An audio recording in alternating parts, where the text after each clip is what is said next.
یہ دو اللہ کے نبی حضرت الیاس علیہ السلام اور حضرت خضر علیہ السلام یہ دونوں ہر سال حج میں بھی جاتے ہیں، کیونکہ ایک روایت ملتی ہے کہ محبوب کریم علیہ السلام حج پہ گئے تو فرمایا میں الیاس اور خضر کو پہاڑوں سے اترتے ہوئے دیکھ رہا ہوں۔ تو جن کو اللہ نے کھلی آنکھیں دی ہوتی ہیں پھر انہیں زیارت بھی ہوتی ہے، انہیں یہ نظر بھی آتے ہیں۔ حضرت خضر علیہ السلام کو اللہ نے علم لدنی عطا فرمایا۔ یہ علم لدنی اللہ جس کو اپنے پاس سے عطا کر دے اس کو علم لدنی کہتے ہیں۔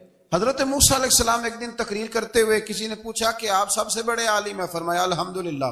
تو اللہ کریم نے فرمایا نہیں ہے موسیٰ کلیم آپ سے بڑے بڑے بھی ہیں، ہمارے ہاں مسئلہ ہے پا نہ پڑی، اور لوگ مناظرہ کرنے آتے ہیں۔ کئی دفعہ لوگ نا مسئلہ بتاتے ہیں تو میں کہتا ہوں جناب آپ نے بتا دیا کہ اب آپ نے حکم کرنا ہے۔ کبھی کبھی کچھ لوگ ایسی باتیں کرتے ہیں وہ جی آپ ایک بندے کا نام لیتے ہیں ذکر کرتے ہیں، تو میں نے کہا چلو ہم نے بھی کہیں کچھ پڑھا ہی ہوگا نا تبھی تو ذکر کرتے ہیں، لیکن جو آتے ہیں نا لوگ وہ مشورہ تمہارے دور میں ہے ہی نہیں۔ جس نے جو لائن پڑھ لیا ہے وہ اس پہ پکا ہو گیا، سارا نہیں نہ پڑھا، سارا پڑھے پھر بات سمجھ میں آتی ہے۔ حضرت موسیٰ کلیم اللہ کے نبی ہیں اور کیا بات ہے ان کی، اور یہ بھی اللہ کا فضل ہوا حضرت موسیٰ نے یہ بات کی تبھی تو ہمیں اتنی شاندار حکمتوں کے پھول ملے، یہ بھی حضرت موسیٰ کا ہی کمال ہے۔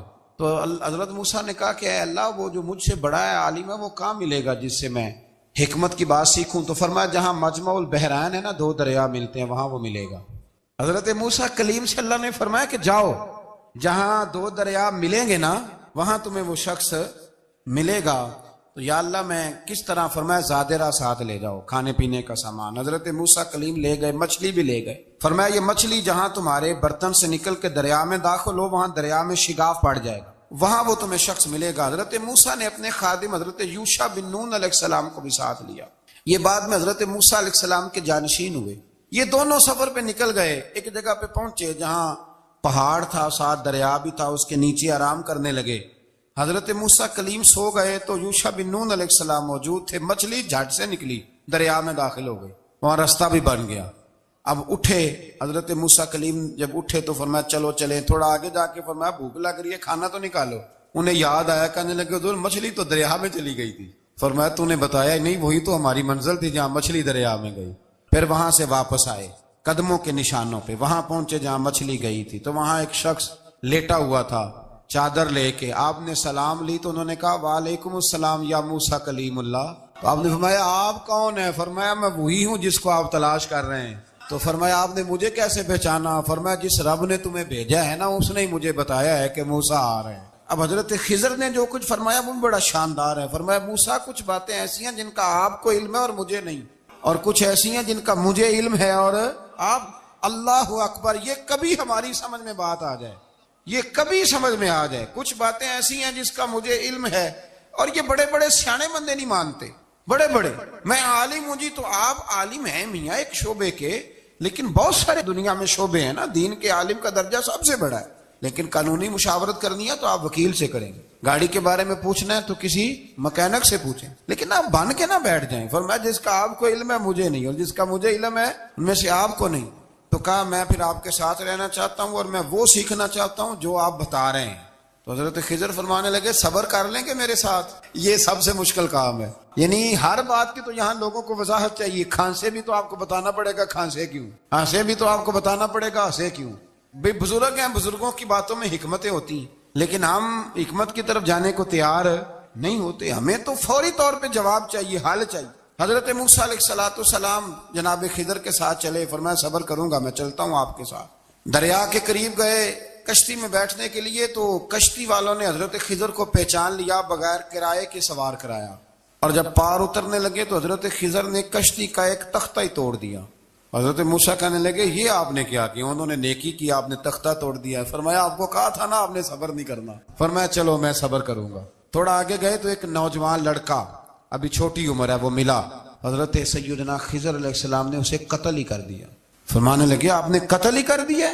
ایک قرآن مجید ہے بھائی، میں کبھی کبھی سوچتا ہوں یہ ہم کسی درویش کی بات سناتے تو بندے ہٹ جاتے، فتوے نکلتے کہ نہ نکلتے؟ میرا خیال ہے ہر مسجد سے نکلتے، اور فتوے ایک ایک جتنے مسجد میں نمازی ہوتے سب کے ہاتھوں میں فتوے ہوتے۔ قتل کر دیا، قتل ہی ہو گیا بندہ۔ تو حضرت سیدنا موسیٰ علیہ السلام فرمانے لگے آپ نے قتل ہی کر دیا۔ فرمایا میں نے کہا تھا نا آپ نے صبر نہیں کرنا۔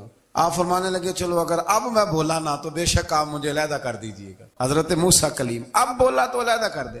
ایک بستی میں داخل ہوئے، بستی کے لوگوں سے پانی مانگا تو انہوں نے پانی بھی نہ دیا، آرام کرنے کو جگہ بھی نہ دی، پر وہاں ایک دیوار گر رہی تھی، حضرت خضر علیہ السلام نے سیدھی کرنی شروع کر دی، ساری دیوار بنائی۔ تو حضرت موسیٰ کہنے لگے کن لوگوں کی خدمت کر رہے ہو جنہوں نے پانی بھی نہیں دیا، جنہوں نے پانی تک نہیں پوچھا؟ فرمانے لگے بس بھیا آپ نے وعدہ کیا تھا کہ اب بولیں گے تو بے شک علیحدہ کر دینا، آپ بولیں، اب آپ کا اور میرا ساتھ زیادہ نہیں چل سکتا، آپ بولیں۔ جو بول پڑے نا، غلامی کرے تو رستے لمبے چلتے ہیں، اور جو بولے نا جس کو وضاحتیں چاہیے ہو وہ غلام نہیں ہوتا، اس کے ساتھ پھر باتیں لمبی۔ ہاں تو آنکھ بند کر کے چل، ہاں آزم یاتے لائیے ہی نہ تجھے لائیے تھے، پھر آنکھ بند کر کے پیچھے چل کے بات ختم ہو گئی۔ حضرت خضر علیہ السلام نے جب کہا نا کہ اب آپ کا وعدہ ختم ہو گیا، فرمایا میں آپ کو جانے سے پہلے حکمت بتاتا ہوں، یہ وہ علم ہے جو اللہ نے مجھے اپنے پاس سے عطا فرمایا ہے، یہ وہ ہے جو علم لدنی ہے۔ کہا جناب کیا مطلب؟ فرمایا وہ جو میں نے تختہ توڑا تھا نا، تو یہ مسکین بچے ہیں جن کی کشتی تھی، تو دریا کے اس پار بادشاہ کھڑا تھا، وہ جو صحیح صحیح کشتیاں ہوتی تھی قبضے کر لیتا تھا، اور جو تھوڑی سی ٹوٹی پھوٹی ہوتی تھی نا وہ چھوڑ دیا کرتا تھا، تو میں نے تھوڑی سی کشتی ان کی اس لیے توڑ دی ہے تاکہ دیکھے گا تو چھوڑ دے گا، اس لیے میں نے بھلا کیا ہے۔ اور فرمایا وہ جو بچہ میں نے قتل کیا نا، وہ شروع سے ہی کفر کا دل دادا تھا، اس کے ماں باپ نیک تھے، اگر بڑا ہوتا جوان ہوتا تو ہو سکتا ہے ماں باپ کو بھی کفر میں مبتلا کر دے، اب اس کے بدلے اللہ انہیں صالح بیٹا عطا فرمائے گا، تو یہ بھی میں نے اللہ کے دیے ہوئے علم سے کیا۔ اور فرمایا یہ جو دیوار میں نے نبی ہو کے یا ولی ہو کے مزدوری کر کے دیوار بنائی ہے نا، اللہ اکبر، فرمایا یہ دیوار عام لوگوں کی نہیں، یہ یتیم بچوں کا خزانہ ہے دیوار کے نیچے، یہ گر جاتی تو خزانہ ظاہر ہو جاتا، اور بچائی اس لیے ہے کہ وَكَانَ أَبُوهُمَا صَالِحًا، ان بچوں کا باپ نیک آدمی تھا، ان کا باپ، قاضی ثناء اللہ صاحب پانی پتی فرماتے ہیں ڈائریکٹ باپ نہیں تھا، 7ویں نسل میں جا کے باپ بنتا تھا۔ سن لیں یہ بھی بات، ایک بندہ نیک ہو تو اس کی 7 نسلوں تک رب خزانوں کی بھی حفاظت فرماتا ہے۔ اب آپ اندازہ فرمائیں کہ بات کتنی دور تک جاتی ہے۔ بزرگوں کی باتوں میں نا حکمتیں ہوتی ہیں، دانائیاں ہوتی ہیں۔ یہ طریقت کے جو لوگ ہوتے ہیں انہیں سبق یہ دیا جاتا ہے کہ آمنا وصدقنا۔ حضور غوث پاک رضی اللہ تعالیٰ عنہ کو ایک شخص ملنے آ گیا، ملا علی قاری نے لکھا ہے، آپ کے ایک مرید نے کہا چل میرے پیر سے ملنے، کہنے لگا میں نہیں جاتا ملنے کسی پیر شیر سے، کہا نہیں آؤ تو صحیح۔ وہ آیا نا تو اس نے دیکھا کہ 50 گھوڑے عربی نسل کے کھڑے ہیں غوث پاک کے دروازے، موٹے تازے چوڑے عربی نسل کے گھوڑے۔ اس کے دل میں خیال آیا، کہنے لگا یار سواری کے لیے اگر رکھے ہیں تو ایک بھی کافی تھا، 50 کی کیا ضرورت تھی؟ اللہ اکبر۔ اب واقعی 50 کھڑے تھے، مرید کے پاس جواب ہی کوئی نہیں تھا، کہنے لگا یار پتہ مجھے بھی کوئی نہیں، لیکن حضرت صاحب نے رکھے ہیں تو حکمت ضرور کوئی ہوگی۔ اللہ اکبر۔ وہ چلے گئے واپس، وہ روز تنقید کرتا، کیسا تیرا پیر ہے 50 گھوڑے رکھے ہوئے، کیسے تیرا پیر ہے 50 گھوڑے رکھے ہوئے۔ کچھ دن گزرے تو ملا علی قاری کہتے ہیں وہ اعتراض کرنے والے کے پیٹ میں کوئی تکلیف ہوئی، بغداد کے سب سے بڑے طبیب کے پاس گیا، اس نے کہا تیرا تو جگر تباہ ہو گیا ہے، عربی نسل کا ایک گھوڑا چاہیے، اس کو ذبح کریں گے، اس کا جگر نکالیں گے، اس کی دوائی بنا کے تجھے کھلائیں گے، اور 50 گھوڑے ہوں گے تو بچے گا۔ اب پریشان ہو گیا، کہنے لگا گھوڑے ہیں تو صحیح، پر جو میں حال کر رہا ہوں گا گھوڑے تو نہیں ملیں گے، میرا تو جوتوں والا کام ہے، وہ شاید مل جائیں۔ لیکن جب انسان مرنے لگتا ہے تو پھر اس کو ڈوبتے کو تنکے کا سہارا۔ اپنے دوست کے پاس گیا، کہنے لگا چل تیرے پیر کے پاس چلیں۔ اس نے کہا تجھے نہیں لے کے جانا، تو تنقید کرتا ہے، کہتا ہے ایک دفعہ چاہیے کیا؟ کہا گھوڑے۔ کہنے لگا تیرے لیے رکھے ہیں کوئی، جا دوڑ جا، میرے حضرت صاحب کی ضرورت کیا ہے؟ لیکن جب غوث اعظم کی خانقاہ میں داخل ہوئے نا تو حضور غوث اعظم اٹھ کے ملے، اللہ والے دلوں میں باتیں نہیں رکھتے، ماتھا چوما اور فرمانے لگے میاں تو ایک دن نا میری گلی سے گزر رہا تھا تو میری تیرے اوپر نظر پڑی، تو مجھے نظر آیا تو بیمار ہوگا اور تیرا علاج عربی نسل کے 50 گھوڑوں کی وجہ سے ہوگا، تو میں نے تیرے لیے لا کے کھڑے کیے ہوئے ہیں، تیرے لیے ہی کھڑے کیے ہیں، اب تو نا گھر بھی لے جانے کی ضرورت نہیں، چارہ بھی میرے مرید ہی ڈال دیا کریں گے۔ تو اس طرح کرنا، روز آنا ایک گھوڑا لے جانا، پھر اگلے دن آنا تو دوسرا۔